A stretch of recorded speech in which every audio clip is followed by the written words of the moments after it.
On this day in 2012, Disney bought Lucasfilm for $4.05 billion, a single deal that changed entertainment forever and split the Star Wars fandom in two.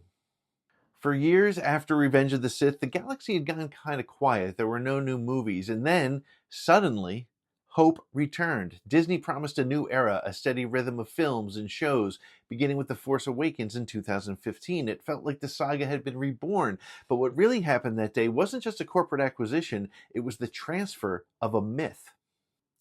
For 35 years, Star Wars was George Lucas's story, his vision, his language of the myth and machinery. And when Disney bought it, ownership shifted from one storyteller to a company and then to all of us. The moment the ink dried, the galaxy expanded beyond Lucas's imagination. New creators, new heroes, new voices, and with that, new divisions. Some fans saw it as rebirth, others called it a betrayal, but both sides were right because Star Wars became what all myths eventually become, a mirror. Every new chapter, from The Force Awakens to The Last Jedi, from Rogue One to The Acolyte, it asks the same question: who decides what Star Wars really means?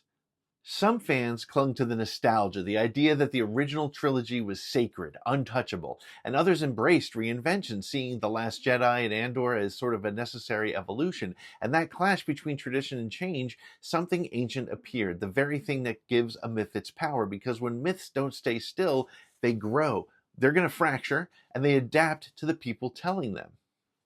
In my book, Who Owns the Myth, I write that Star Wars is the first great myth of the mass media age, a story that escaped its creator and became a living conversation between generations. When Disney bought Lucasfilm, they didn't just acquire characters and copyrights, they inherited a modern mythology, one fueled by creators, fans, critics, and kids seeing it for the first time. And every argument on social media, every YouTube essay, every debate about what real Star Wars is not proof that the fandom is broken, it's proof that the myth is alive.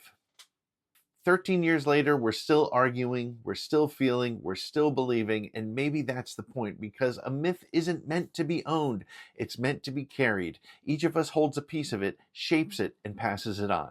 That's what happened on October 30th, 2012. A story changed hands, and it became ours.